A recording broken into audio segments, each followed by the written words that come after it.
What is your go-to never fail joke? I went to the doctor's recently. He said, don't eat anything fatty. I said, what, like bacon and burgers? He said, no fatty, don't eat anything. A woman is sitting at her recently deceased husband's funeral. A man leans into her and asks, do you mind if I say a word? No, go right ahead, the woman replies. The man stands, clears his throat, says plethora, and sits back down. Thanks, the woman says, that means a lot. Why did the half-blind man fall into a well? He couldn't see that well. My dad asked me the other day, are you even listening to me? Which is a really weird way to start a conversation, if you ask me. How do you think the unthinkable? With an iceberg. Two men are on opposite sides of a river. The first man shouts to the second, how do I get to the other side of the river? The second man shouts back, you are on the other side of the river. Mickey Mouse gets a call from his lawyer. The lawyer tells him, Mickey, I'm sorry, but you can't divorce Minnie just because she's crazy. Mickey says, I didn't say she was crazy. I said she was fucking goofy. What's the most important part of a joke? Timing. So this guy gets sent to prison for the first time, and he's in line for lunch, and one of the inmates shouts out number 22, and the whole cafeteria breaks out into laughter. So the new guy asks the person next to him what the heck that was all about. Well, you see, between us all, we only know a certain number of jokes, and we've all told them to each other so many times that we just assigned them all numbers to save us the trouble of telling them. Now, naturally, the new guy wants to fit in, so he spends weeks doing research to learn all about these jokes. Finally, the day comes. He's there in line in the cafeteria and calls out number 34, but absolutely no one laughs. So he asks his friend, what gives? How come no one laughed? His friend says, I dunno, man, it must have been your delivery. What did the cannibal get when he was late for dinner? The cold shoulder. Two cannibals are eating a man. Cannibal 1 is working on the shoulder, but Cannibal 2 has already gotten to the stomach. Cannibal 1, I'm glad you're enjoying dinner. Cannibal 2, oh yeah, I'm having a ball. Cannibal 1, don't eat so fast. What do you get when you mix goat DNA and human DNA? Kicked out of the petting zoo. My grandfather has the heart of a lion and a lifetime ban from the San Francisco Zoo. I stand corrected, said the man in the orthopedic shoes. Why do scuba divers fall backwards out of the boat? Because if they fell forwards they'd still be in the boat. Do you know why one side of the V formation, that geese flying, is longer? There are more geese on that side. Do you know why flamingos always lift one leg while standing? Because if they lifted both legs they'd fall over. Four guys are hanging out. One of them says, hey, did you know 1 out of every 4 guys is gay? Larry says, I hope it's Chuck, because he's really cute. A man decides to quit his job and run away to join a pirate crew. After spending a few hours at the dock, he sees a man who has a peg leg, a hook hand, and an eye patch. The man is obviously a pirate captain. The man promptly joins the captain's crew, and they ship out to sea that very day. Later that night, the man walks up to the captain and says, I'm sorry, but I just can't hold back anymore. How did you get your peg leg? The captain says, "'Twas me first day at sea as a young lad. A great big swell came from the sea and knocked me overboard. Before me crew could pull me out, a giant one-eyed fish swam up and bit off me a leg." The man goes, that sounds terrible. What happened to your hand? The captain says, "'Twas me second day at sea. Another great big swell came from the sea and knocked me overboard. Before me crew could pull me up, the giant one-eyed fish swam up and bit off my hand." The man tells the captain it sounds like the fish has it out for him and asks what happens to his eye. The captain says, "'Twas me third day at sea. I was looking up at the sky when a bird came and shat in me eye." The man says, "And that's how you lost your eye?" The captain responds, "No, but 'twas me first day with the hook." You've heard of Murphy's Law, right? It says that anything that can go wrong will go wrong. But have you heard of Cole's Law? It's thinly sliced cabbage. A man went to Spain on his vacation. He stopped by a restaurant and saw an interesting dish. He asked the waiter about it, who said son los cojones del toro, the balls of the bull, so we serve it once a day after the bull fights. The man places an order for the next day and leaves. When he comes back the next day and gets his dish, he looks at it for a minute and notices something is wrong. He calls the waiter over and says, "Excuse me, but why are these so much smaller than those from yesterday?" The waiter pauses, looks around, and replies, "I'm so sorry sir, but sometimes the bull does win." How many flies does it take to screw in a light bulb? Just 2, but I have no idea how they got in there. A man on vacation with his family arrives at a hotel. As he's checking in, he says to the clerk, "I'm on vacation with my family. Please make sure the porn channel is disabled." The clerk replies in disgust, "It's just regular porn, you sick fuck." The Buddha walks up to a hot dog stand and says, "Make me one with everything."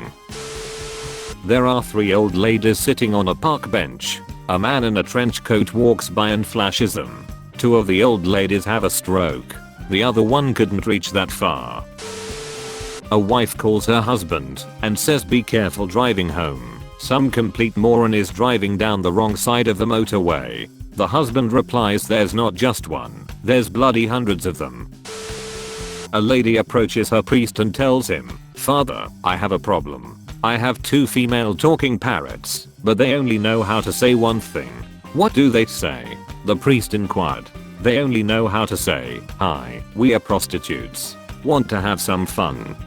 "That's terrible," the priest exclaimed, "but I have a solution to your problem. Bring your 2 female parrots over to my house and I will put them with my 2 male talking parrots whom I taught to pray and read the Bible. My parrots will teach your parrots to stop saying that terrible phrase and your female parrots will learn to praise and worship. Thank you," the woman responded. The next day the woman brings her female parrots to the priest's house. His 2 male parrots are holding rosary beads and praying in their cage. The lady puts her 2 female parrots in with the male parrots, and the female parrots say, "Hi, we are prostitutes. Want to have some fun?" One male parrot looks over at the other male parrot and exclaims, "Put the beads away. Our prayers have been answered." A D officer stopped at a ranch and told the rancher, "I need to inspect your ranch for illegally grown drugs." The rancher said, "Okay, but don't go in that field over there," as he pointed out the location.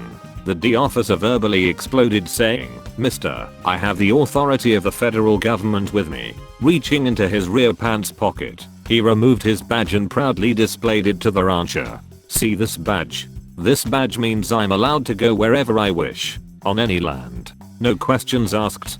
Do you understand?" The rancher nodded politely, apologized, and went about his chores. A short time later, the old rancher heard loud screams, looked up, and saw the D officer running for his life, being chased by the rancher's big bull. With every step the bull was gaining ground on the officer, and it seemed likely that he'd sure enough get gored before he reached safety. The officer was clearly terrified. The rancher threw down his tools, ran to the fence, and yelled at the top of his lungs, "Your badge, show him your badge." An old Italian man lived alone in the country. It was spring, and he wanted to dig his tomato garden, as he had done every year, but it was very hard work for the aging man as the ground was hard. His only son, Vincent, who used to help him, was currently in prison. The old man wrote a letter to his son and described his predicament. "Dear Vincent, I'm feeling pretty bad because it looks like I won't be able to plant my tomato garden this year. I'm just getting too old to be digging up a garden plot. If only you were here, my troubles would be over. I know you would dig the plot for me. Love, Dad." A few days later he received a letter from his son. "Dear Dad, not for nothing, but don't dig up that garden. That's where I buried the bodies. Love, Vinny." At 4 a.m. the next morning, FBI agents and local police arrived at the old man's house and dug up the entire area. However, they didn't find any bodies, so they apologized to the old man and left. That same day the old man received another letter from his son. "Dear Dad, go ahead and plant the tomatoes now. That's the best I could do under the circumstances. Love, Vinny." Dad is listening to his daughter say her prayers before bedtime. she says, "God bless mommy and God bless daddy and God bless grandma and goodbye grandpa." He asks her, "Why did you say that?" "I don't know. I just felt like saying it." The next day, grandpa drops dead. Wow, thinks dad, that's an odd coincidence. A month later at bedtime, the daughter says, "God bless mommy and daddy and goodbye grandma." Sure enough, the next day grandma breathes her last earthly breath. The dad realizes this is more than a coincidence, but he is not sure what to do. He doesn't want to disturb his wife by telling her grandma and grandpa were her parents. Months go by, and one night the man is listening to his daughter saying her prayers at bedtime. "God bless mommy." She turns her head and looks straight at him.